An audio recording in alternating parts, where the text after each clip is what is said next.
Bonjour, bonjour, bonjour encore mwana musundi wa mpangala ya Nsunda.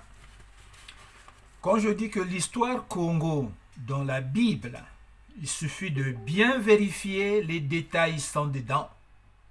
C'est vrai. Et je veux le prouver encore une fois.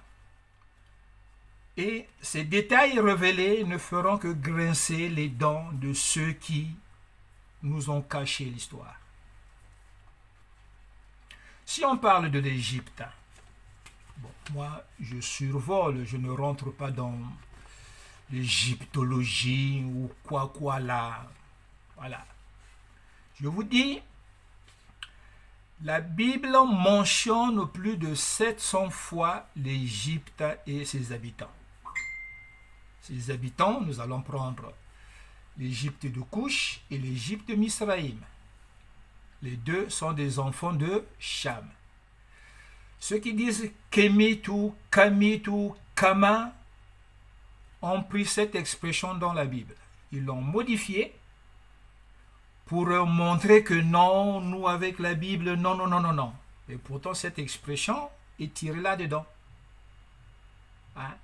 La vraie signification de Chamita, c'est pas Chamite, mais en Congo, nous ne connaissons pas aussi la vraie explication, mais, ou la vraie prononciation plutôt. Mais l'explication, c'est Nkami. Les fourmis qu'on appelle chez nous, ou les fourmis, comment là, les fourmis rouges là, les fourmis chasseurs rouges, ils ne sont pas totalement rouges, rouge bordeaux, mais ils ont la couleur de peau qui exprime aussi ce que veut dire Éthiopie. Voilà. Donc, la Bible mentionne plus de 700 fois l'Égypte et ses habitants. Donc, dans les écritures hébraïques d'abord, l'Égypte est généralement désignée par le nom Misraïm. Oui, ce sont les premiers qui sont venus occuper l'Égypte, qui est l'Égypte, la basse Égypte, les Misraïm. Ça, vous pouvez le vérifier d'abord d'entrée, Genèse chapitre 50, verset 11. Ce qui semble indiquer que les descendants de ce fils de Cham, Nkami, furent prédominants dans cette région.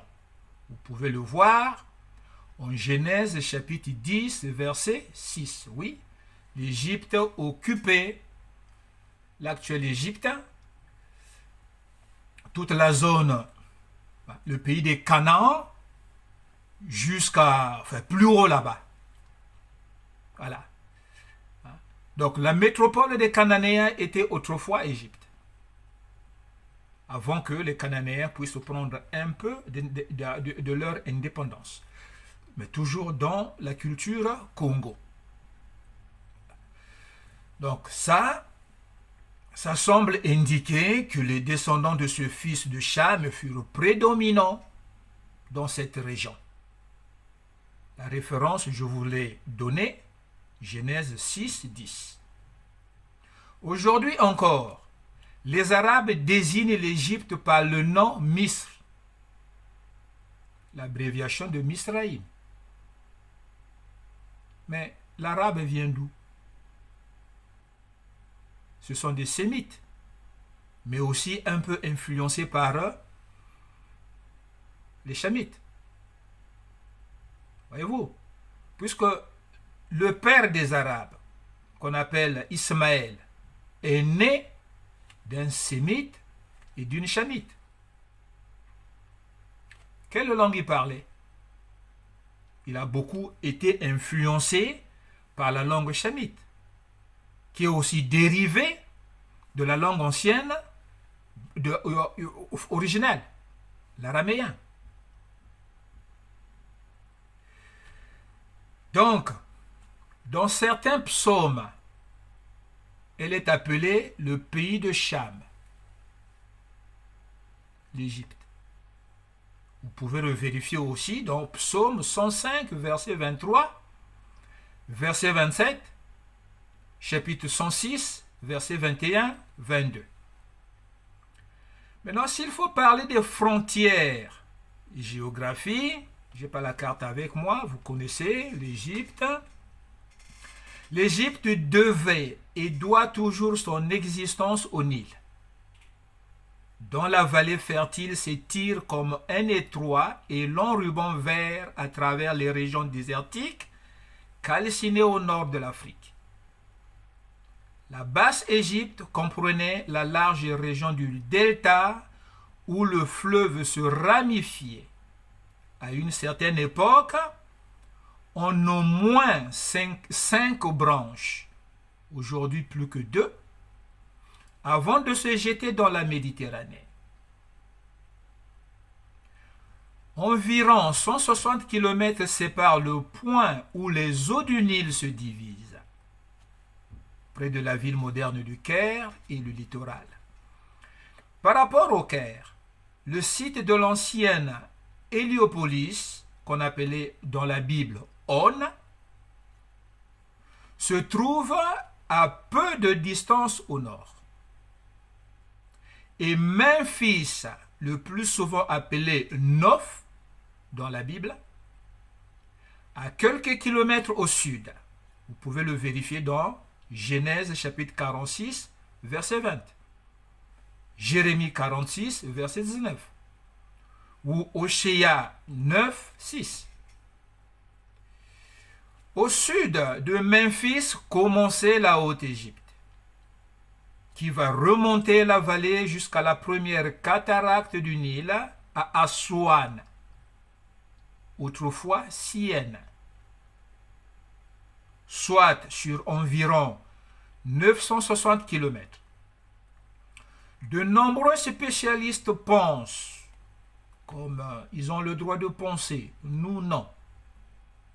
Ces nombreux spécialistes pensent, cependant, qu'il serait plus logique de donner à la partie nord de cette section le nom de Moyenne Égypte ou Égypte moyenne. Bon, ça c'est ce qu'ils pensent. Dans toute cette région moyenne et haute, le bassin du Nil, sans relief, dépasse rarement 19 km de large. Il est borné de chaque côté par des falaises de calcaire et de grès qui forment la lisière du désert proprement dite. Au-delà de la première cataracte s'étendait l'Éthiopie antique. Voilà. L'Éthiopie antique, c'est la deuxième grande vague immigratoire des Couchites qui viendront s'installer dans la Haute-Égypte, mais en passant par le détroit du côté Golfe Persique. Oui. Voilà.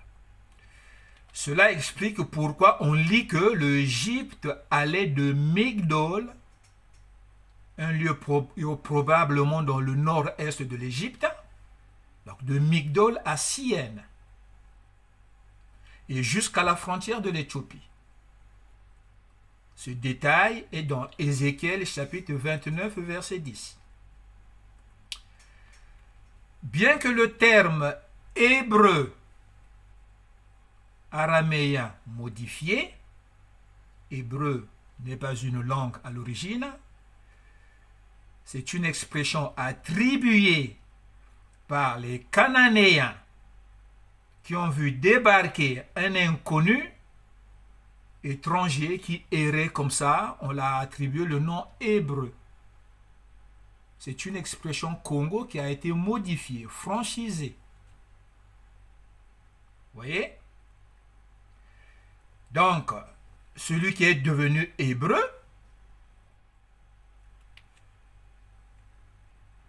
va prendre le terme Misraïm, soit normalement utilisé pour désigner tout le pays d'Égypte.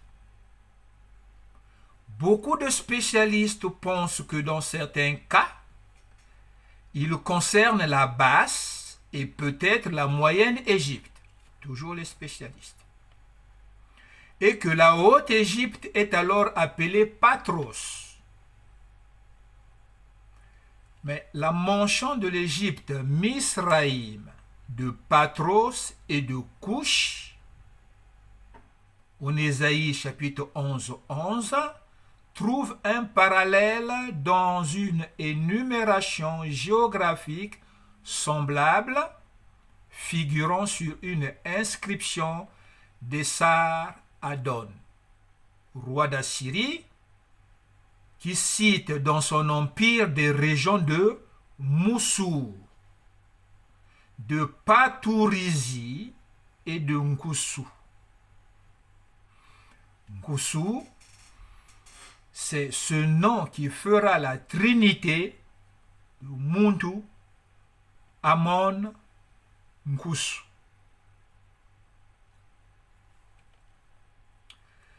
Délimité au nord par la Méditerranée, au sud par la première cataracte du Nil et la Nubie-Éthiopie, l'Égypte était enserrée entre le désert libyque, inclus dans le Sahara, à l'ouest, et le désert de la mer Rouge à l'est.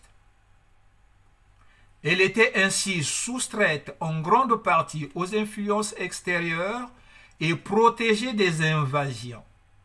Cependant, l'isthme du Sinaï au nord-est formait un pont terrien avec le continent asiatique. Sur le plan géographique, vous allez voir que la Palestine fait le trait d'union entre les trois blocs continentaux, l'Asie, l'Europe et l'Afrique.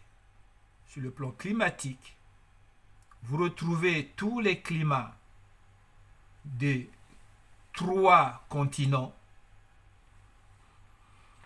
en Palestine. Et ça, vous pouvez aussi le vérifier, ce détail-là, en 1 Samuel chapitre 15 et 7, 1 Samuel chapitre 25, verset 8. C'est ce point, donc, c'était un pont que empruntaient les caravanes des marchands et les nomades, et que plus tard les armées d'envahisseurs traversèrent le Wadi d'Égypte, ce qu'on identifie généralement avec le Wadi d'El Arishit, dans la péninsule du Sinaï. Donc ça constituait vraisemblablement l'extrémité nord-est du territoire de l'Égypte. Ça, vous regardez dans le livre de 2 Rois, chapitre 24, le verset 7. Au-delà s'étendait Canaan. Voilà. Genèse 15, verset 18. Josué 15, verset 4. Tout ça, c'était les pays Congo.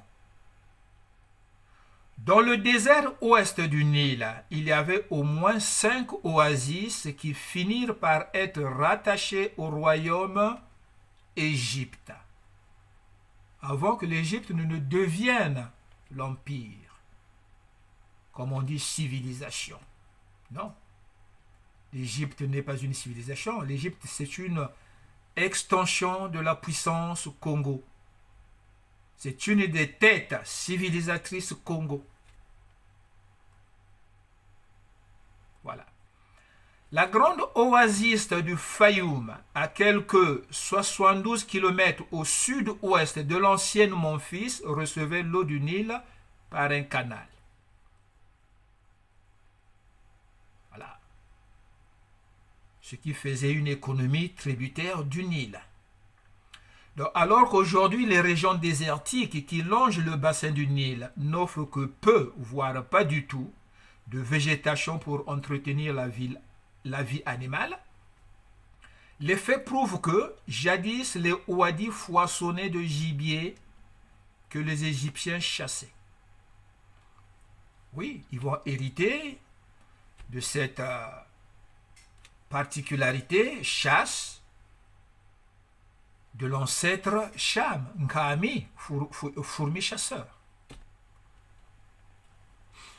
Néanmoins, il pleuvait certainement très peu. Aujourd'hui, presque pas. Par exemple, au Caire, il ne tombe que 50 mm d'eau par an. Ainsi, la vie en Égypte dépendait des eaux du Nil. Vous voyez? Les sources du Nil naissent dans les montagnes d'Éthiopie et des pays voisins. Quels sont ces pays voisins qui faisaient autrefois la grandeur de l'Égypte? Ce sont les grands lacs. C'est ce que vous retrouvez en Ésaïe chapitre 18, le verset 1. Séphania chapitre 3, verset 10, où il est question de l'Éthiopie et ses fleuves. Là-bas, il n'y a que le Nil.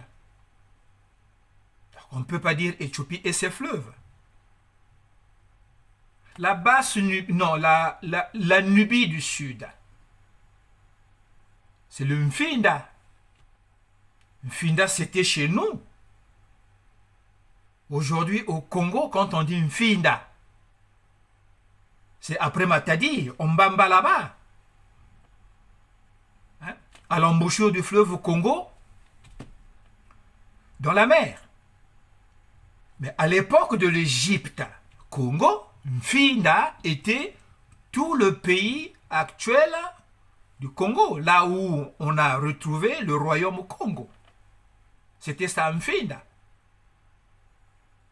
Depuis la Namibie, toute la côte, jusque dans le Kwilu, Pointe-Noire. Tout ça, c'était le Mfinda de l'Égypte.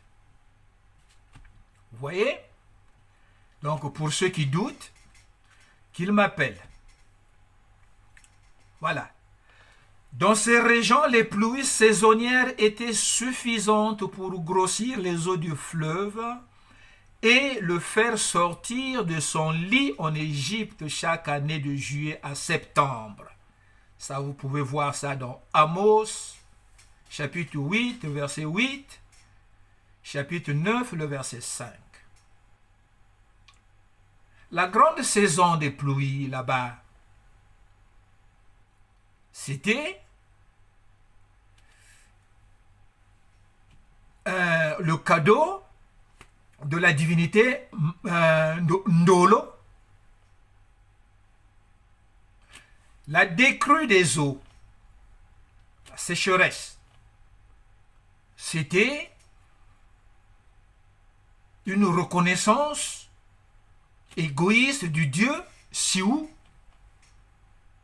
L'expression Siou, Siwa, on la retrouve dans le calendrier juif.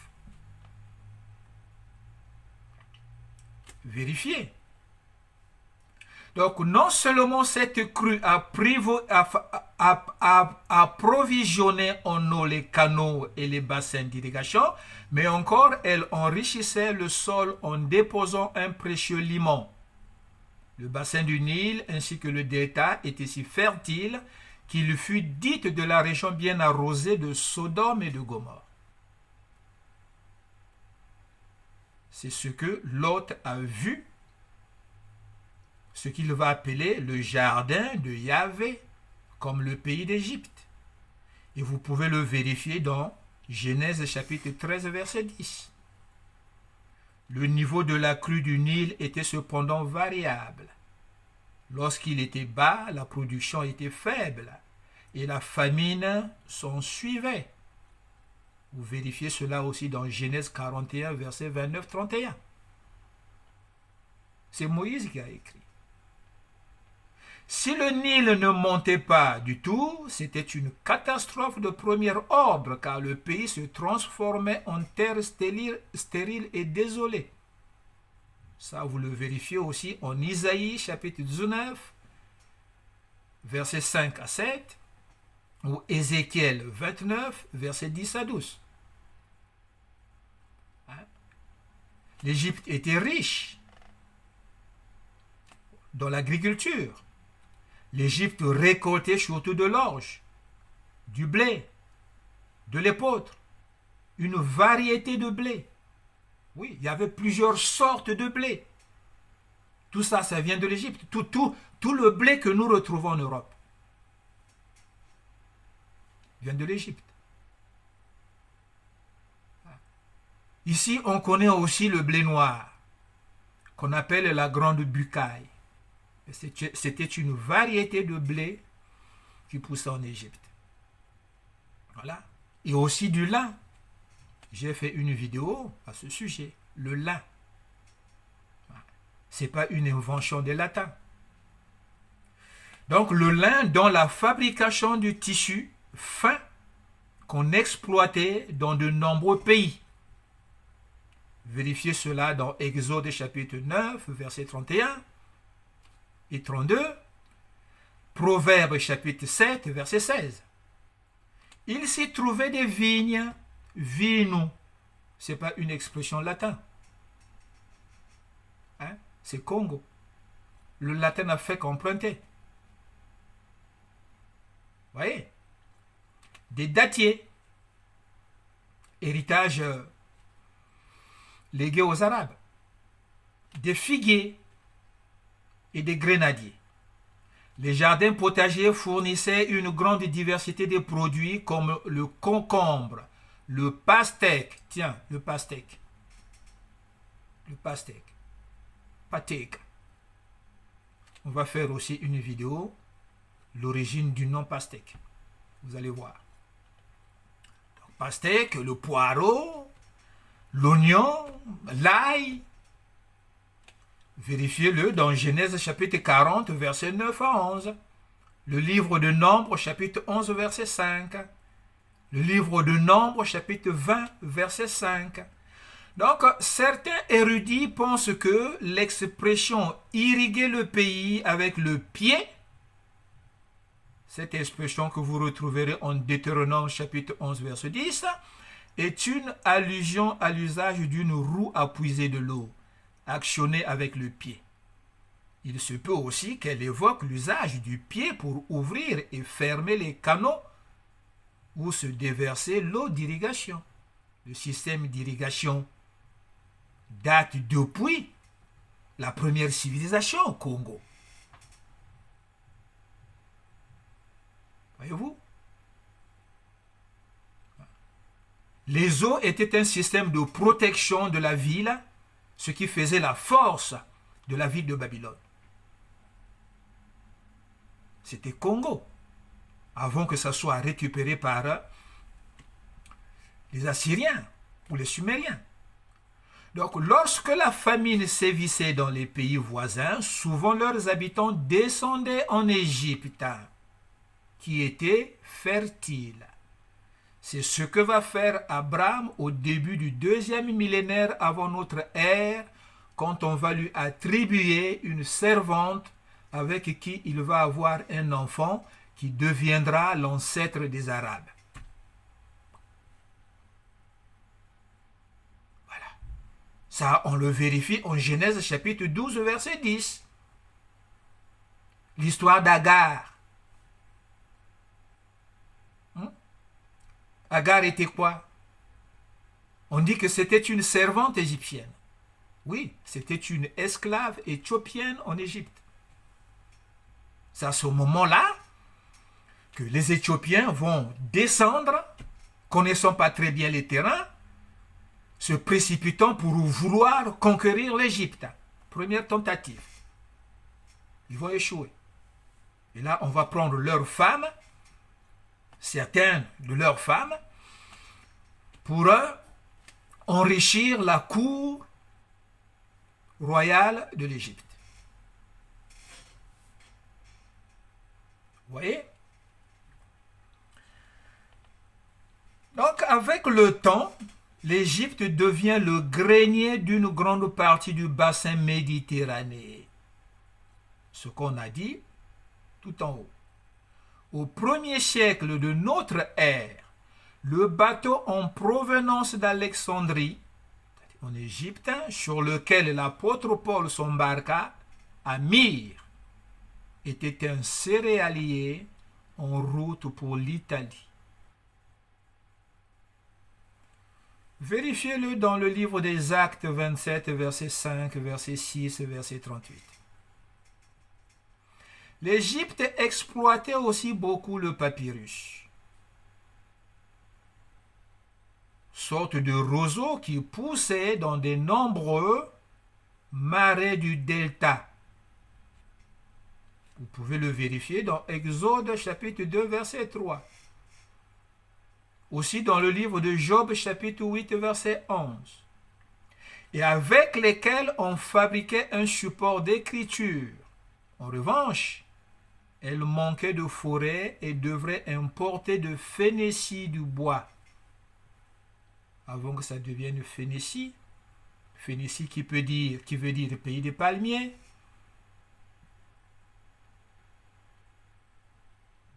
C'était une des métropoles des Canaan. Voilà. Quel type de bois? Le cèdre. Depuis des villes portuaires telles que Tyr, où on prisait les lins multicolores d'Égypte. Le lin, on revient encore là-dessus. Ça, vous le vérifiez dans Ézéchiel chapitre 27, verset 7. Les temples et les monuments égyptiens étaient construits en granit ou en pierre plus tendre. Là, les scientifiques ne vont pas douter. Donc, les pierres les plus tendres, c'est comme le calcaire qu'on trouvait à profusion dans les collines le long de la vallée du Nil. Les maisons ordinaires et même les palais étaient en briques crues, le matériau de construction courant. Le modernisme, quoi. Dans les mines des collines en bordure de la mer Rouge, comme dans la péninsule du Sinaï, les Égyptiens extrayaient de l'or et du cuivre. Avec le cuivre, ils fabriquaient des objets de bronze. Ils exportaient également. Genèse chapitre 13, versets 1 et 2. Psaume 68, verset 31. On continue. L'élevage jouait un rôle important dans l'économie égyptienne. Abraham va acquérir dans ce pays des moutons et des bovins ainsi que des bêtes de somme, ânes et chameaux. Vous retrouvez ça dans Genèse chapitre 12, verset 16. Exode chapitre 9, verset 3. Quand on va tenter de commettre l'adultère sur sa femme, en compensation, voilà ce qu'on lui donne. Les Égyptiens, ils avaient le savoir-vivre. C'est comme quand vous êtes au nord, quelqu'un qui a son argent, il va se permettre de coucher avec la femme d'autrui, il va dire j'ai l'argent, voilà. Donc, ce n'est pas une pratique inventée au nord. Ça date.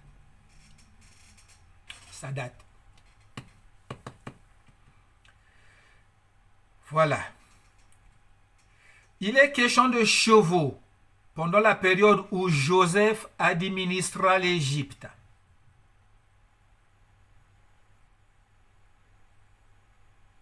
Pour les scientifiques qui doutent que Joseph n'a jamais existé, je vous donne la date, 1737, 1657 avant notre ère. Vous voyez, ça c'était toujours l'Égypte des Misraïm. De l'avis général des spécialistes, ces chevaux avaient été emmenés d'Asie. Bon, mais l'Asie, c'était aussi Congo. Vous pouvez le vérifier en Genèse chapitre 47, le verset 17, chapitre 50, verset 9. Donc les premiers avaient peut-être été soit achetés, Donc, ils ont des doutes. Soit capturés par les Égyptiens lors d'incursions dans les pays du nord-est, au temps de Salomon.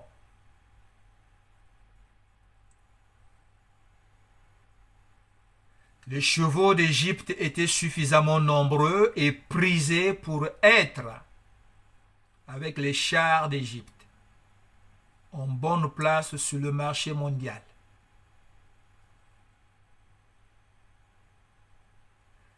Les scientifiques, les chercheurs ont essayé de comprendre comment le char de l'Égypte, avec la technologie de l'époque, les Égyptiens maîtrisaient le bois.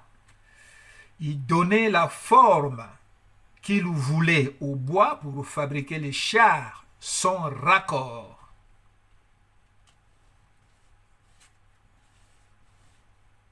Et c'était les chars les plus rapides jusqu'à aujourd'hui.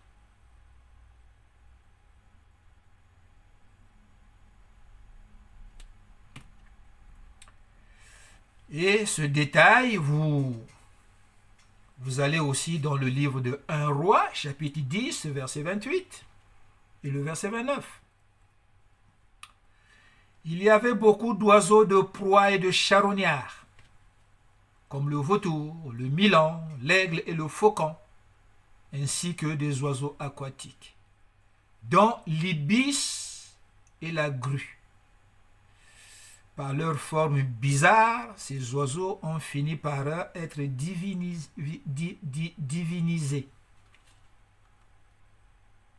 Voyez? Le Nil était très poissonneux.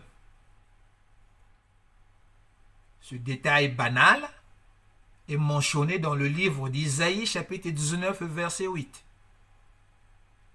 Il était l'habitat, le Nil était l'habitat de l'hippopotame et du crocodile. Vous pouvez vérifier dans le langage symbolique d'Ézéchiel 29, versets 2 et 5.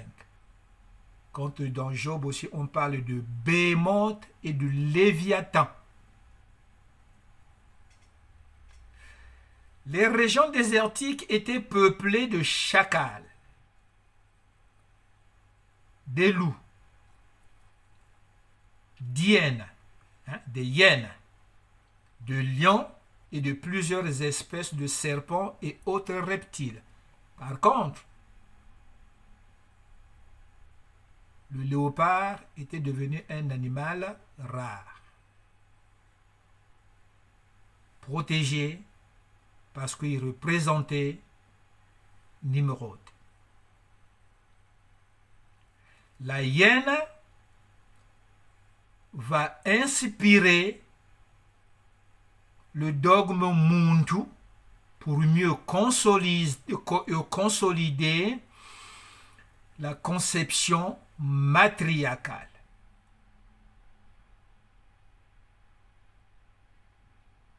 Et ça va être repris même par Rome avec la louve qui allait 2 enfants. Donc quand on dit Mamangu die Congo Yalaka, c'est la hyène. Donc la femme, la mère qui met des jumeaux au monde rentre dans le panthéon de la déesse hyène. C'est pour ça que mon arrière-grand-père ne pouvait pas rentrer là-dedans, parce que lui, il était dans le panthéon au-dessus, le panthéon du léopard. Voilà. La population des habitants de l'Égypte était des Chamites. Balabankami. Je répète encore que ceux qui disent Kémite tournent au ridicule. La vraie expression Congo, Nkami, ce qu'on appelle au pays le fourmi siafou, les siafous.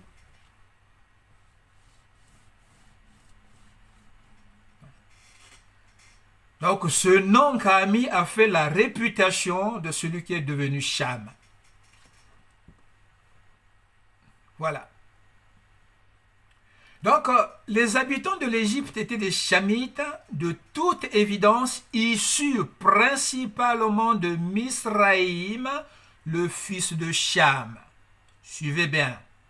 Vous le vérifiez dans Genèse chapitre 10, verset 6.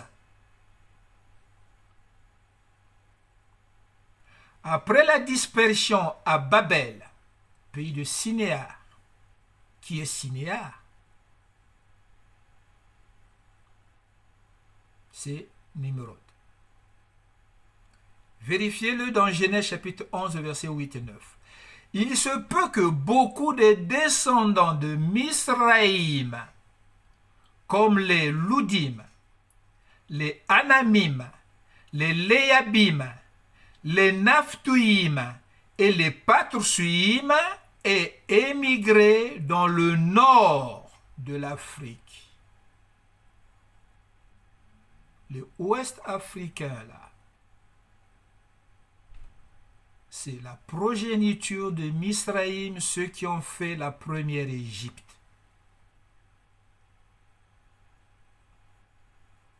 Voilà.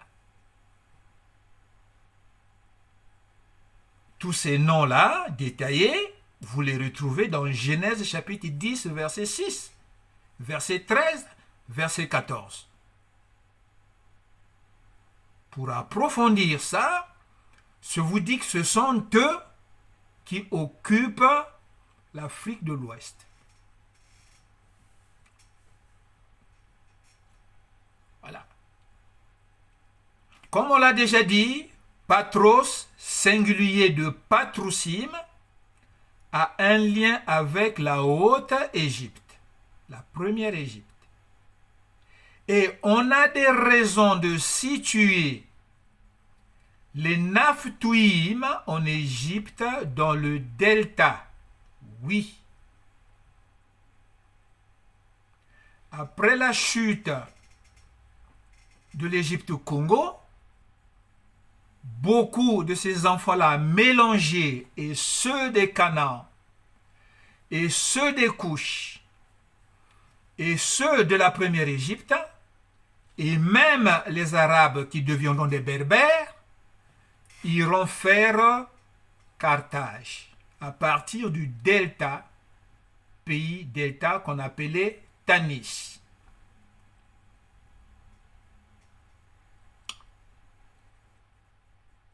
Oui, Carthage était Congo. On pense que la population était plutôt composite. Eux y pensent, mais moi je confirme. Formée de plusieurs tribus familiales à l'appui de cette idée. Il y a le fait que, depuis la haute antiquité,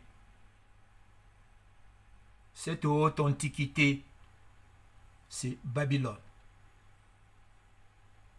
Iran, Irak et Turquie, la première civilisation. Depuis la haute antiquité, le pays était divisé en de nombreuses parties, plus tard appelées nomes, et que ces divisions subsistèrent et furent incluses dans la structure du gouvernement après l'unification du pays sous un souverain principal, précisément jusqu'à la fin de l'Empire. Cette structure a été emportée en Mésopotamie. Quand l'Égypte de Misraïm va se détacher pour venir s'installer, peut-être en fouillant le totem léopard et son premier symbole palmier, qu'il va modifier en croix en C. Et plus tard, il se fera rattraper par les Couchites.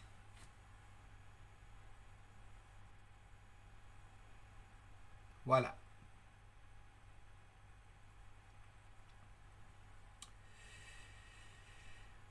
Globalement, il y eut 42 noms reconnus, 20 en Basse-Égypte et 22 en Haute-Égypte.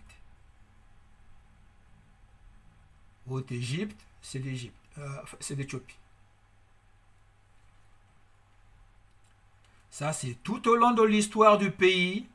Ça peut expliquer par des différences géographiques. Voilà. Donc on dit, si la distinction qu'on fit entre la Haute et la Basse Égypte tout au long de l'histoire du pays peut s'expliquer par des différences géographiques, elle fut peut-être aussi due au départ à une division tribale. Oui, ça a toujours été. Mais le détachement des Misraémites depuis la Mésopotamie, ce sont des conflits tribaux. La confusion. Oui. Des conflits tribaux dus à la confusion. Et cette confusion qui s'est intensifiée aujourd'hui. Mokili seko se bongo, ponini boyo kanite, bazanga, baponi nzambe ya mabe. Mibale na mibale, e bandi uta nango satana, aluka asuka nango. Ah, des babas. Il avait une voix, lui-là. Voilà ce qu'il m'a laissé comme héritage. Mokili seko se bongo, ponini boyo kanite, bazanga, baponi nzambe ya mabe. Mibale na mibale, bandi uta nango satana, aluka asuka nango. Ah, si j'avais chanté.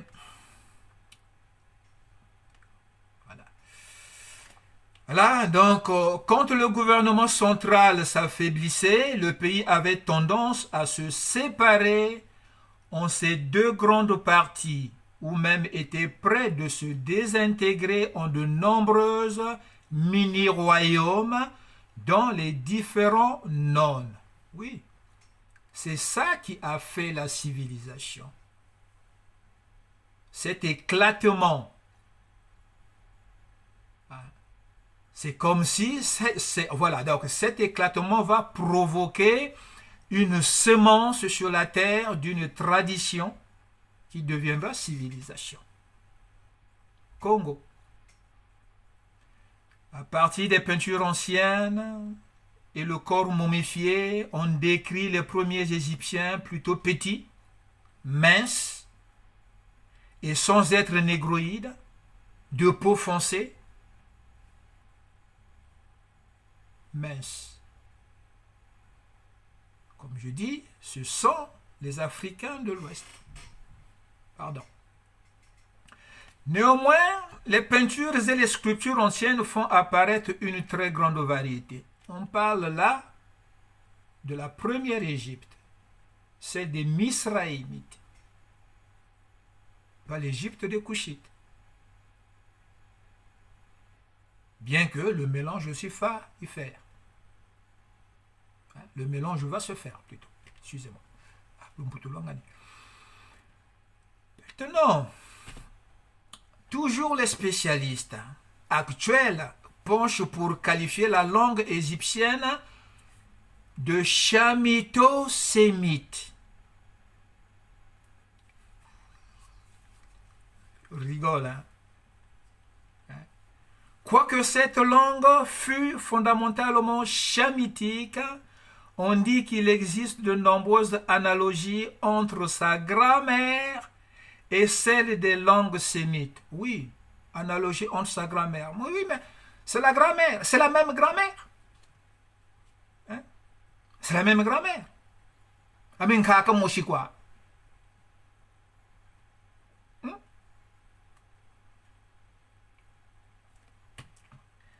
Donc, ainsi que les similitudes dans le vocabulaire, malgré ses apparences, points communs, malgré ses apparents points communs, il est reconnu que les Égyptiens diffèrent de toutes les langues sémitiques beaucoup plus que les autres entre elles, et au moins jusqu'à ce qu'on définisse plus précisément ses liens avec les langues africaines. il faudra sans doute classer les Égyptiens en dehors du groupe sémitique.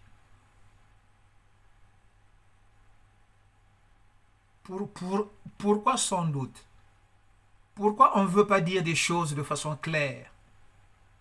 La présence de la civilisation Congo est là, mais ça dérange.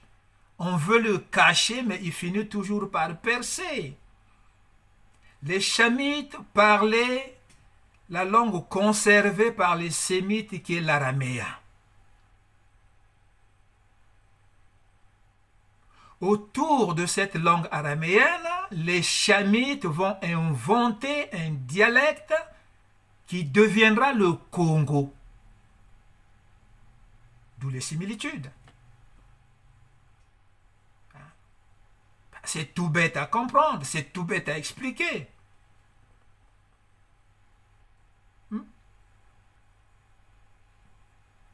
Pourquoi noyer un poisson qui est né dans l'eau? Ah, Charles Zapi. Maintenant, en Genèse chapitre 42, verset 23, on va retrouver l'histoire de Joseph qui va cacher son identité à ses frères pour ne pas montrer que c'était le frère qui les avait vendus en Égypte. Joseph a appris à parler le Kikongo, qui est proche de l'araméen, parlé par ceux qui deviendront les Hébreux. Il fait semblant de prendre un interprète, mais l'interprète était d'où?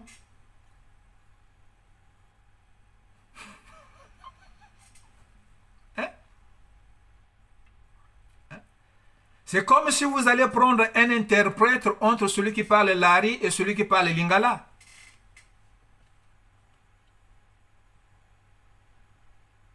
Si interprète il y a, c'est celui qui parle Kituba, qui va comprendre et le Lingala et le Kikongo. C'est tout bête à comprendre. C'est tout bête. En tout cas, un certain nombre de facteurs font qu'il est extrêmement difficile de tirer des conclusions précises concernant les plus anciennes formes de la langue parlée en Égypte. Ça, c'est d'après les spécialistes. La difficulté pour nous, c'est de n'avoir pas compris qui sommes-nous. Autrement, c'est facile. Un de ces facteurs est le système d'écriture égyptien. Les inscriptions anciennes emploient des signes pictographiques originaires de la Mésopotamie. Les premiers symboles sacrés mis en place par les Congos. Donc, ce que les spécialistes appellent représentation d'animaux, d'oiseaux, de plantes ou d'objets associés à des formes géométriques, un système d'écriture que les Grecs appelèrent hiéroglyphes, évidemment. Certains signes en vers à représenter des syllabes, mais ils étaient utilisés uniquement pour compléter les hiéroglyphes et ne les remplacèrent jamais. En outre, eux, ils ignorent aujourd'hui comment se prononcer exactement ces syllabes. Nous non plus, parce que le Kikongo, très ancien, et nous, le lien a été coupé pour nous noyer. On trouve quelques indices dans les écrits cunéiformes qui remontent au milieu du 2e millénaire. Ah, comme par hasard. Mais le 2e millénaire, c'est le début de la première civilisation. Hein? Dans ces environs-là, oui, c'est le début de la première civilisation. 2e millénaire avant notre ère. Donc, ces détails retrouvés là-bas évoquent l'Égypte. des transcriptions grecques et non d'autres mots égyptiens datant à peu près du 6e siècle de notre ère, ainsi que de transcriptions araméennes plus récentes d'un siècle environ, donnent pareillement quelques idées de la prononciation des termes égyptiens transcrits. Bien. Mais la reconstruction de la phonologie ou système de son de l'égyptien ancien s'appuie toujours essentiellement sur le copte. Le copte.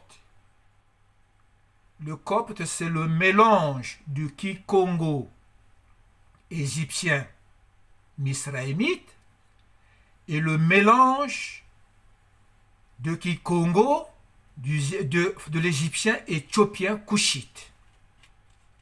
C'est tout bête à comprendre. Voilà le copte. Hein? Voilà. Donc, si ça repose, si ce système se repose sur le copte, la forme d'égyptien parlée à partir du 3e siècle de notre ère, comprenez? Par conséquent, on ne peut avoir une idée qu'approximative de la structure originelle du vocabulaire antique dans sa forme la plus ancienne. Là, je vous ai un peu embrouillé, je recommence la partie pour mieux vous éclairer.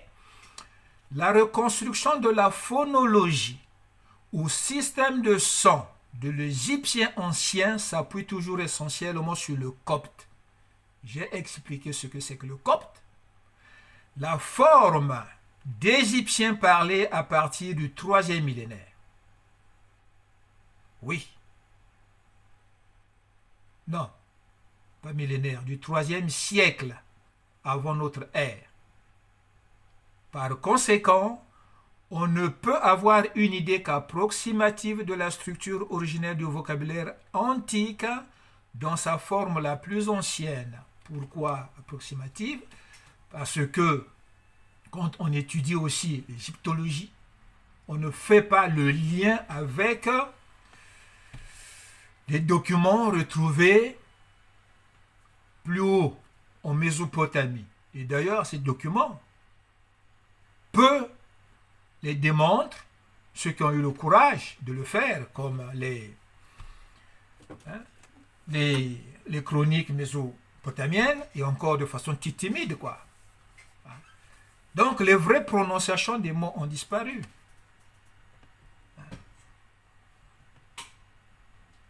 Voilà. Voilà. Donc, on ne peut avoir une idée qu'approximative de la structure originaire du vocabulaire antique dans sa forme la plus ancienne, particulièrement avant le séjour des Israélites en Égypte.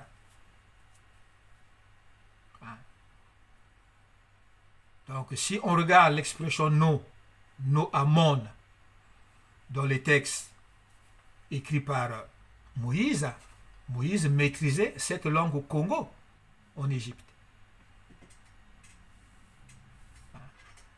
Et voilà que les Israélites aussi ont emprunté l'alphabet Congo. On retrouve les noms Amon chez eux, qu'on ne saurait pas expliquer.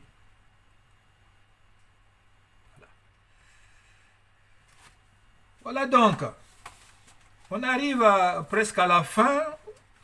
Voilà que pour nous, pour avoir noyé le lien entre l'Égypte et les anciennes langues chamites d'Afrique, oui, notre connaissance est limitée. Un fait exprès pour nous couper de l'histoire. Or, il est facile d'établir les liens avec l'Égypte par les détails cachés dans la Bible. Voyez-vous, les faits appuient le récit biblique de la confusion du langage. Voilà. Les faits appuient le récit biblique sur la confusion du langage.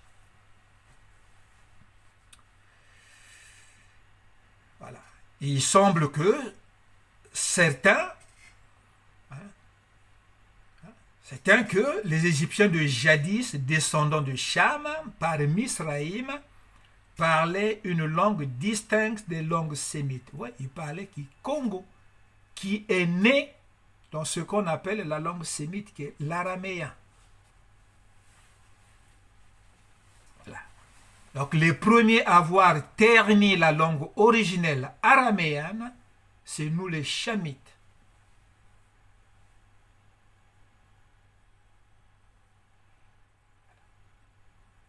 L'apparition du dialecte Congo sur la base de l'araméen fera que nous vivons ce que nous vivons. La confusion.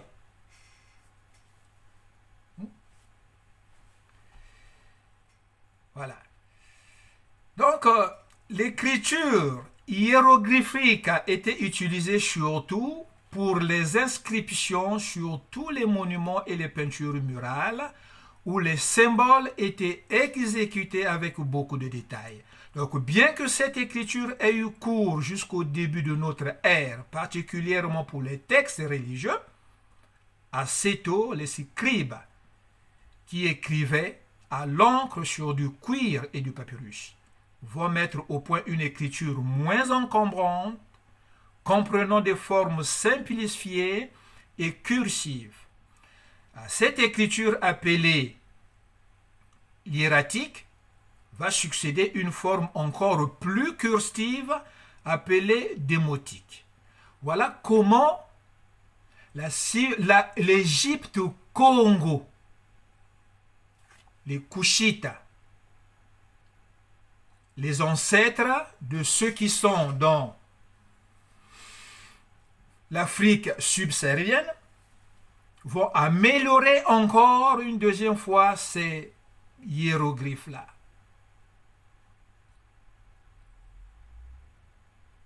Voyez-vous? Donc, particulièrement à partir de ce qu'on dénomme la 26e dynastie. Nous sommes là dans le 8e et 6e siècle avant notre ère. On ne peut déchiffrer les textes égyptiens qu'après la découverte en 1799 de la pierre de Rosette. Cette inscription maintenant qui est au British Museum contient un décret en l'honneur de, comme par hasard, Ptolémée V, qui portait le titre Épiphane. Et ça date de 196 avant notre ère. Elle est écrite en hiéroglyphe et en démotique égyptien, ainsi qu'en grec. C'est grâce au texte grec qu'on peut déchiffrer l'égyptien. Donc, cette pierre découverte, on l'attribue plutôt au grec. Et pourtant, il est écrit en hiéroglyphe égyptien et en grec. Vous voyez? La prochaine fois, on va voir un peu cette pierre de Rosette. Pierre de Rosette. Rosette qui veut dire Rachida. Dans la ville de Rachid, c'est une pierre qui a été découverte dans la ville de Rachid en Égypte, dans le delta. D'où le nom pierre de Rosette. Mais c'était une pierre où étaient gravés les écrits égyptiens et les écrits grecs. On verra ça la prochaine fois. Voilà là l'histoire Congo cachée dans la Bible. Maintenant, ceux qui pensent que... Je pense qu'il y a un monsieur représentant, un Congolais, il paraît du PCT, qui doute que la Bible est un livre d'histoire d'abord. Ben oui, voilà la preuve grande. Maintenant, cherche à contredire cette vidéo. Ciao, c'était Mwana Musundi, Musundi de Mpangala. Pangala et les Sundi, descendants d'un Sunda au Soudan, avant de venir faire le royaume au Congo, avec les Bayaka et les Bayombe. Voilà. Bundelebo, Kandembolo ako, Kanitayen Kasukuluko, et tcha, c'est la prochaine fois. À la prochaine.